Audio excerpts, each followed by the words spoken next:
Olá! Agora vamos falar do eletromagnetismo ao longo de 4 aulas. Também podemos nos referir ao eletromagnetismo como sendo interações eletromagnéticas, porque tudo depende do nível que nós vamos tratar o eletromagnetismo, né? Se for no nível quântico, é melhor interações eletromagnéticas, mas serve também para o nível clássico. Vamos falar também sobre a lei de Coulomb. A descoberta do fenômeno da eletricidade ocorreu cerca de 600 anos antes de Cristo, quando, no Oriente Médio, né,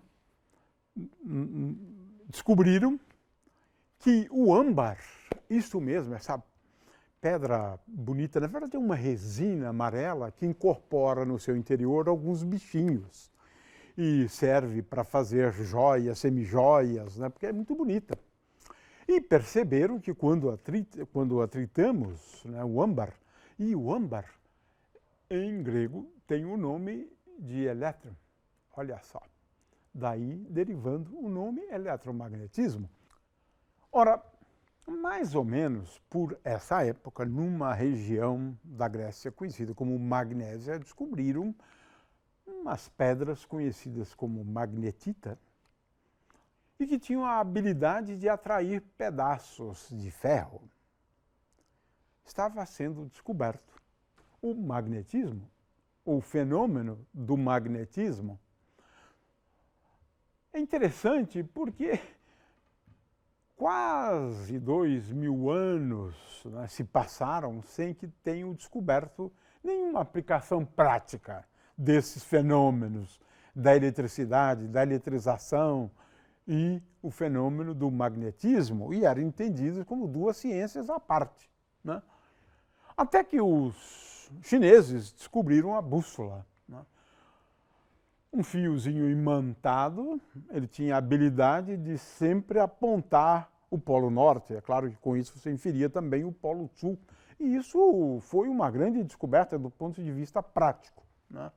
Ajudou muito nas grandes navegações. William Gilbert, em 1600, ele publicou uma obra, um conjunto de 6 livros, que tem esse título, De Magnete, isto sobre o magneto. Mas ele abordou também a questão da eletrização, materiais, catalogou materiais que se eletrizam com facilidade, né?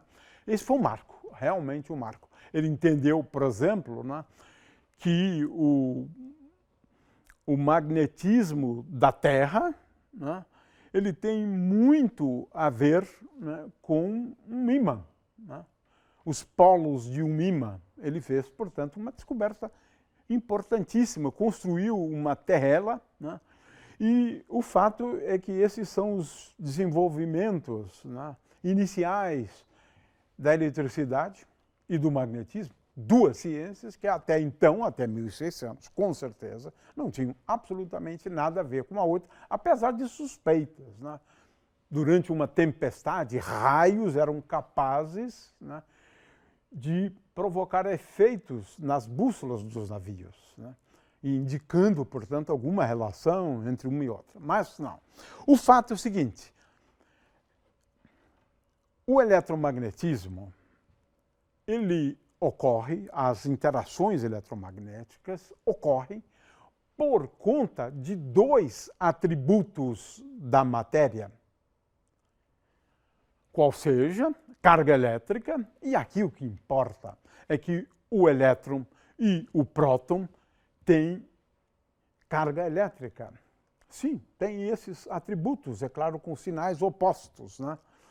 Ora, essa descoberta ocorreu no final do século XIX, quando J.J. Thomson se deu conta de que os raios catódicos eram constituídos pelo movimento de diminutas partículas. Ele foi capaz de descobrir ou de determinar a relação da carga dividido pela massa, né, do elétron. Ganhou o prêmio Nobel por conta disso, dessa grande descoberta, né? Ao perceber que esses raios que se movimentam nesses tubos, né, eles eram constituídos por diminutas partículas que hoje nós conhecemos como sendo elétrons, de forma que, às vezes, se atribui a descoberta do elétron a Thomson. Agora, a carga do elétron, efetivamente, só foi medida na experiência de Millikan, né? Uma experiência relativamente simples, você espreia aqui, produzindo algumas gotículas de óleo, vê o movimento dessas gotículas de óleo sob a ação da gravidade e também de um campo elétrico entre as placas de um capacitor. Experiência relativamente simples, e ele então conseguiu, através desse tipo de experiência, descobrir, né, determinar a carga do elétron e a carga do próton. Veja que nós estamos falando aqui do início do século XX, ou seja, só há 100 anos, na verdade, né, nós nos demos conta, ou nós tomamos conhecimento do valor da carga elétrica do elétron. Demorou muito, muito, muito mesmo, né? Millikan ganhou o prêmio Nobel por conta dessa descoberta. Agora, a gente precisa sempre se lembrar também do spin, porque fica todo mundo achando que eletromagnetismo é carga elétrica. Não. Se você estiver falando de eletricidade, sim, mas se você estiver falando de magnetismo também, não. Os ímãs, né, eles resultam exclusivamente, é claro que você tem que levar em conta também a interação elétrica, o fato dos elétrons terem carga, mas nesse caso do magnetismo é uma consequência do spin, como a gente pode ver aqui nesse pequeno vídeo. Neste vídeo usaremos ímãs e materiais ferromagnéticos e observaremos a interação entre eles. Os elementos ferromagnéticos são o ferro, o níquel e o cobalto. Perto de um ímã, estes elementos são fortemente atraídos, caso dos clipes e moedas feitos de ferro e níquel. Um ímã também precisa conter um destes elementos ferromagnéticos. Porém, a interação entre ímãs é um pouco diferente. Um ímã pode atrair fortemente outro ímã, mas também pode repeli-lo. Todo ímã possui dois polos magnéticos, chamados de norte e sul. Os polos iguais se repelem, enquanto que os polos diferentes se atraem. A propriedade magnética ocorre por causa de um atributo importante da matéria chamado de spin. O fato é que os ímãs, para a gente explicar os ímãs, você tem que recorrer ao conceito de spin. Por isso que é importante que a gente defina melhor o eletromagnetismo. Nós definimos a ciência do eletromagnetismo como aquela que estuda, faz previsões, né, fenômenos que decorrem da existência desses dois atributos, de forma que esses atributos são a carga elétrica e o spin, né? Desses dois atributos dos constituintes da matéria. Então, diríamos que eletromagnetismo estuda as interações que ocorrem por conta desses dois atributos, né, dos constituintes da matéria. É claro que podemos definir também, agora nós já estamos falando não do eletromagnetismo clássico, agora estamos falando do eletromagnetismo quântico, também conhecido como eletrodinâmica quântica, né? É no nível mais fundamental possível, aí você pode, nesse nível, dizer que o eletromagnetismo é a ciência que estuda, faz previsões, né, e que se propõe a entender todos os fenômenos que decorrem da emissão, absorção, né, e troca de partículas elementares ou da partícula elementar denominada fóton. De forma que podemos, nesse nível, dizer que o eletromagnetismo é a ciência que estuda as interações que são mediadas por essa partícula intermediária conhecida como fóton. Mas essa é uma definição mais fundamental. Nós vamos nos ater, na realidade, à primeira. O fato é que todas interações eletromagnéticas ocorrem por conta da existência, então, da carga elétrica, o spin. E a carga elétrica é uma grandeza que é aditiva. Então, se eu tenho a formação de um sistema contendo duas cargas elétricas, a carga elétrica daquele sistema é igual a 2 vezes a carga elétrica dos constituintes. É isso, você soma, né, cargas elétricas, né? Mas o fato é que as partículas elementares, a grande maioria delas, têm cargas.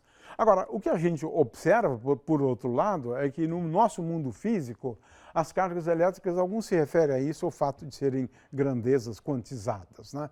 Mas eu acho que é um excesso, né, fazer uso de quantização nesse sentido, né? Mas pode ser também, né? O fato é que todas as cargas elétricas que a gente observa no nosso mundo físico são basicamente dadas por um número inteiro vezes a carga do elétron. Mais ou menos, porque você tem cargas positivas e tem cargas também negativas, né? O fato de termos aí cargas elétricas em movimento é o que fez uma grande diferença do ponto de vista da qualidade de vida, não é isso? Temos aqui, então, corrente elétrica, um conceito fundamental, circuitos elétricos. O que é isso? Na verdade, é quando a gente coloca elétrons em movimento, né? Muito bem, Coulomb fez uma descoberta. Naquele tempo não havia prêmio Nobel, senão ele teria ganhado o prêmio Nobel, né? Fundamental no eletromagnetismo. Por quê? Ele estabeleceu uma lei, né, que diz respeito à força entre partículas dotadas de cargas elétricas. A experiência dele era simples, né? Ele aproximava uma carga de outras duas, né? De tal maneira que, se houvesse repulsão, essa aqui se movimentaria formando um ângulo θ. E pela medida desse ângulo θ, você pode inferir a força entre elas, né? O fato é que Coulomb, por meio desse tipo de aparato que está exemplificado melhor aqui, né, a tal da balança de torção, ele chegou à seguinte conclusão. Para a gente entender a experiência de Coulomb, vamos assistir esse vídeo. Neste experimento, usaremos esferas de isopor pintadas com tinta condutora e isoladas com canudinhos de refresco. Um pêndulo de torção feito com outra esfera idêntica aos primeiros, um eletróforo de volta feito com forma de pizza e uma placa de forro de PVC.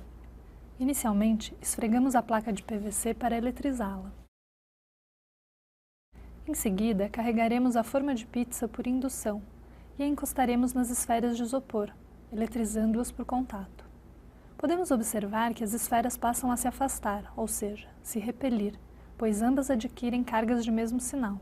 Essas forças de repulsão podem ser determinadas por meio do ângulo de torção do fio que segura o pêndulo, calibrada previamente. Se diminuirmos a distância entre as esferas carregadas, notaremos que a força de repulsão aumenta, e pode-se constatar que essa força aumenta com o inverso do quadrado da distância. Ou seja, se diminuirmos a distância pela metade, a força aumentará 4 vezes. Se uma terceira esfera idêntica, porém descarregada ou neutra, encosta numa das esferas carregadas, as cargas se distribuem igualmente entre as duas. Neste caso, cada esfera fica com metade da carga inicial. E assim, podemos notar que a força de repulsão diminui e fica com a metade do valor inicial. Foi a partir desse tipo de experimento que Coulomb chegou na famosa equação chamada Lei de Coulomb, na qual a força exercida entre partículas carregadas é proporcional ao produto das cargas e inversamente proporcional ao quadrado da distância entre elas. Vamos agora às conclusões, né, da experiência de Coulomb. Coulomb concluiu o seguinte: agora estou falando da força elétrica entre duas cargas elétricas, Q1 e Q2.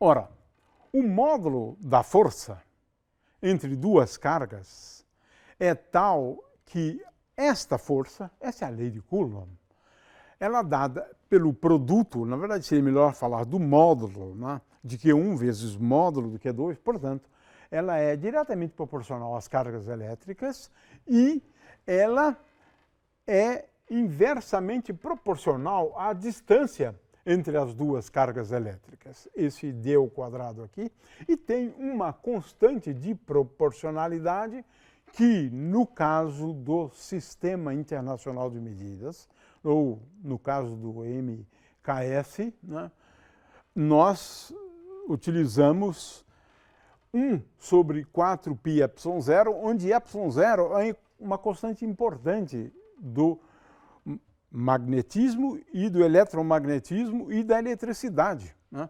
Porque essa constante é chamada de permissividade do vácuo e o valor dela é 9 vezes 10 a 9 Newton vezes metro quadrado dividido por Coulomb ao quadrado, né? De forma que F é igual a constante, que estamos chamando de K, vezes Q1 vezes Q2 dividido por D ao quadrado. Esse é o módulo. E a direção? A direção, né, é a de uma reta que passa pela carga Q1 e pela carga Q2. O sentido, bom, aí depende. O sentido é de afastamento se as cargas tiverem o mesmo sinal. E é de aproximação se as cargas têm sinais opostos. Com isso, então, temos aqui as características, temos os atributos relativos à força entre duas partículas dotadas de carga elétrica. Agora, a gente pode fazer uso de uma representação vetorial para força de Coulomb. Agora estou falando de grandezas vetoriais, né? Então eu estou escrevendo aqui a força sobre a partícula 1 como resultado da presença da partícula 2. E esta força se escreve como Q1, Q2 dividido por 4πε0 vezes R1 menos R2, R1 menos R2, este vetor aqui, né, dividido por módulo de R1 menos R2. E é claro que a força sobre a partícula 1 devido à partícula 2, de acordo com a terceira lei de Newton, é igual a menos essa força, né? Então, temos aqui uma maneira de escrever, né, essa lei de Coulomb, né, de uma forma simples, que incorpora a direção, o módulo e o sentido, fazendo uso de vetores, né? Uma outra coisa que a gente pode agora também escrever é o seguinte: se eu tenho uma carga Q neste ponto, caracterizado pelo vetor posição R, e se eu tenho um certo número de cargas, N cargas, estas cargas vão exercer uma força sobre aquela carga Q, que na realidade é igual à soma das forças exercidas pela carga Q1 sobre a carga Q, a carga Q2 sobre a carga Q, a carga Q3 sobre a carga Q e assim por diante. Ou seja, nós somamos as forças. Essa é basicamente a lei de Coulomb. Finalmente estamos falando aqui de unidade de carga, o Coulomb, etc.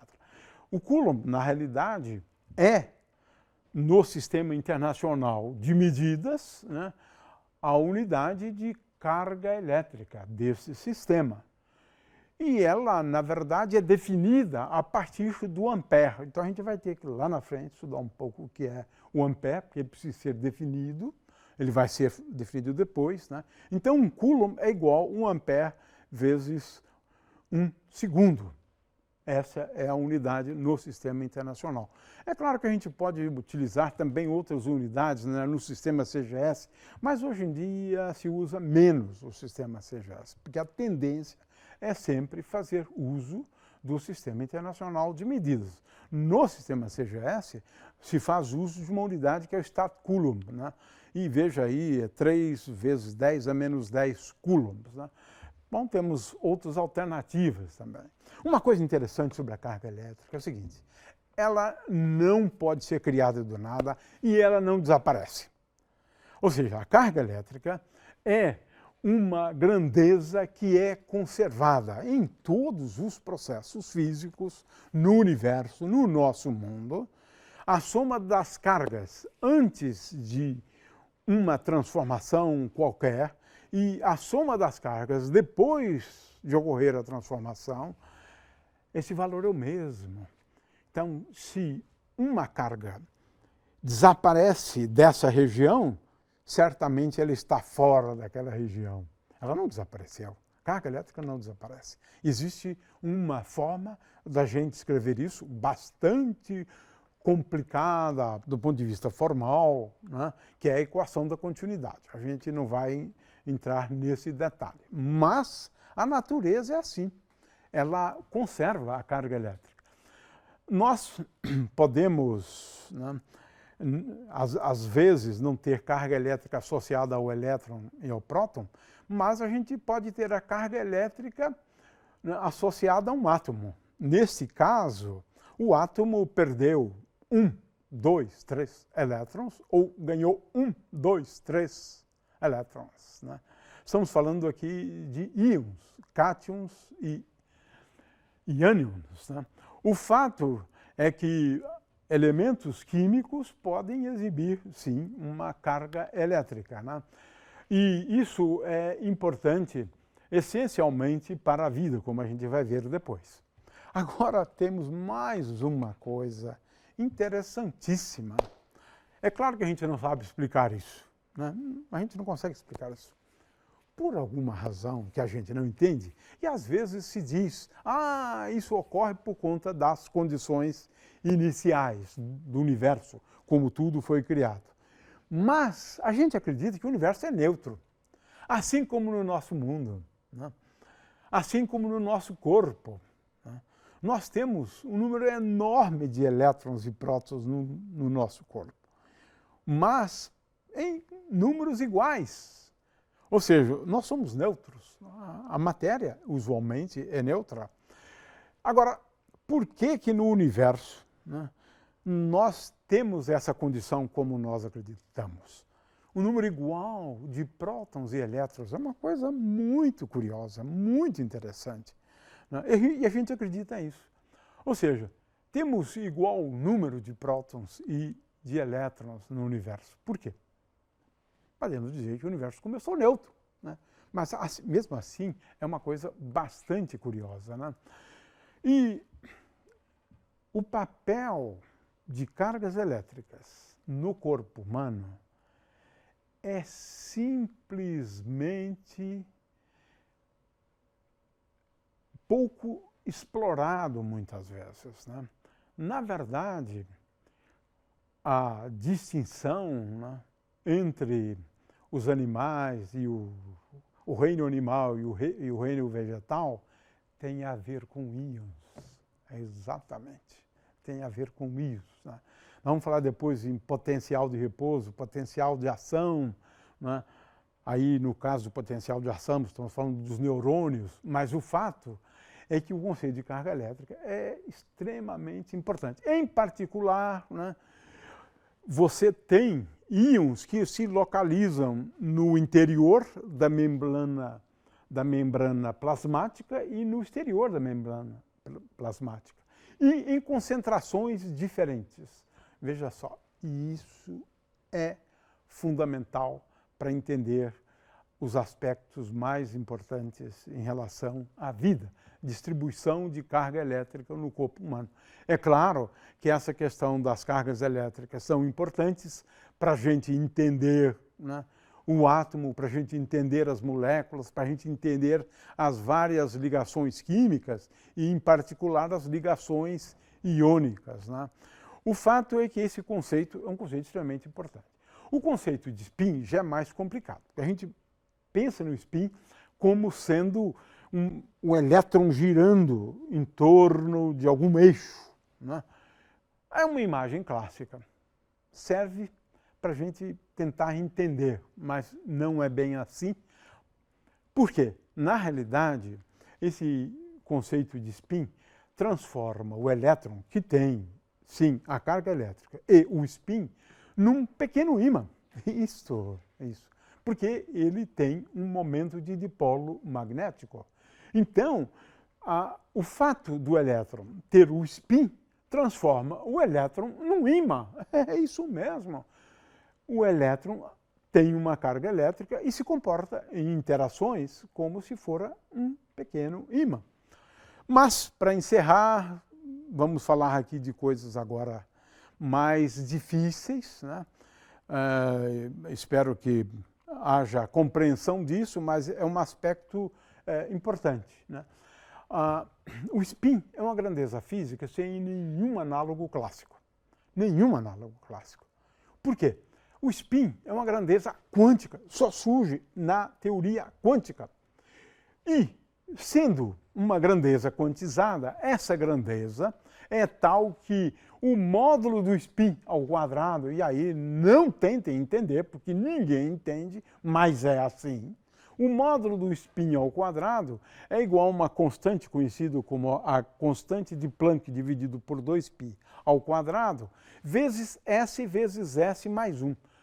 Todas as grandezas que têm spin obedecem a essa relação. No caso do elétron, esse S pequeno aqui é igual a meio. Então eu tenho partículas que têm o spin inteiro, S igual a 1, 2, 3 e 0 também vale, né, que são os bósons, e partículas que têm spin semi-inteiro. O que significa isso? Essa grandeza é quantizada, veja, só para alguns valores de S inteiro. É isso que significa quantização, a gente vai tentar entender isso melhor depois. E a componente Z do spin é igual a H cortado vezes M, onde M é um número que varia entre menos S e mais S. O fato é que vamos explicar um pouco melhor essa questão de grandezas quantizadas, né? Mas veja que não tem um análogo clássico, né? É como se tivéssemos um peão que gira, mas de tal maneira que só para alguns valores do ângulo, da inclinação do peão, né? Mas a gente vai estudar um pouco essa grandeza física, mas é importante, então, para entender o eletromagnetismo, que você precisa levar em conta a carga elétrica e o spin. E eu falei no início da eletrização, que é um fenômeno que ocorre por conta da existência da carga elétrica. E também falei um pouco dos ímãs, né? E os ímãs a gente só consegue explicar, né, o magnetismo dos ímãs, o ferromagnetismo em geral, né, a partir do conceito de spin.